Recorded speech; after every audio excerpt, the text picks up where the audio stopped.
let's start with football. And the TNT Warriors played a good first half and then let it slip badly in the second to Ecuador, allowing the home team to cruise home 3-1 victors. The result was not as important as the exercise itself, which proved to be important for both camps, who both need to develop a winning mentality as they approach the crucial stages of World Cup qualification for Russia 2018. TNT needed a win in the worst way, but Ecuador also knew anything but a win against a team ranked much lower than them would suffice. So the pressure was on coach Gustavo Quinteros and his men to produce. And that they did when they caught the TNT defense napping here, compounded by skipper Carlisle Mitchell needing an extra touch inside the box, only for an alert Juan Anangono to punish him.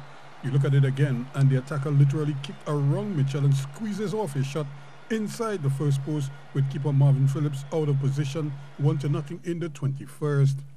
But on 40 minutes, TNT was back on level terms when Mitchell atoned for his earlier slip-up and netted a beauty, having to reach back to get enough power and placement on his header that beat the keeper Esteban Greer for 1-1 going into the break.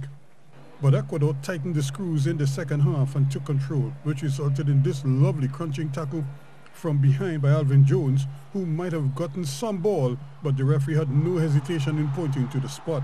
Up stepped Fernando Gaibor to bury his spot kick, beating Phillips with pace, even as he guessed correctly. 2-0 now in the 73rd, and the fans loved it.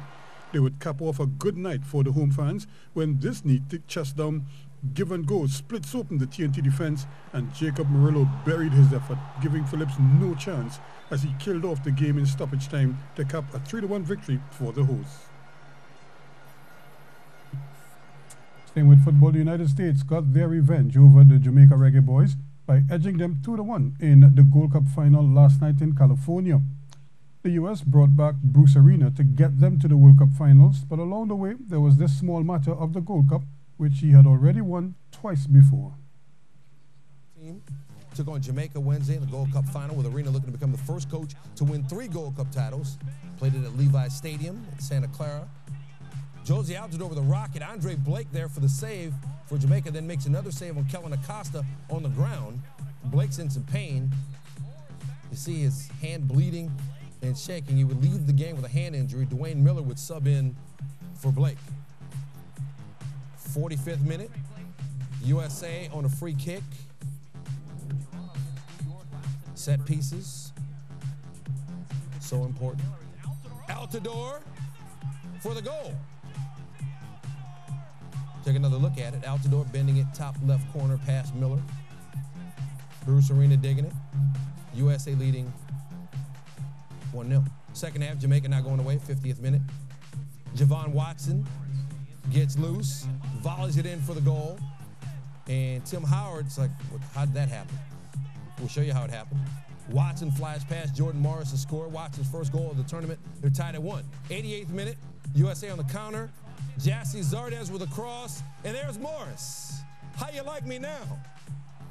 Morris makes up for giving up that last goal. Check it out again. Bends it in past the Jamaican defenders. Morris with the game-winning goal. The Gold Cup clinching goal as the men's national team takes it 2-1. Now, the game was Wednesday, but the U.S. essentially wrapped up the Gold Cup when Jamaica defeated Mexico on Sunday, because Mexico has been their problem. With the win over Jamaica, U.S. 5-0 in Gold Cup final games against any team other than Mexico. As for facing Mexico, the United States just 1-4. That's been outscored 15-4 in those 5 finals. Number 3 for Arena.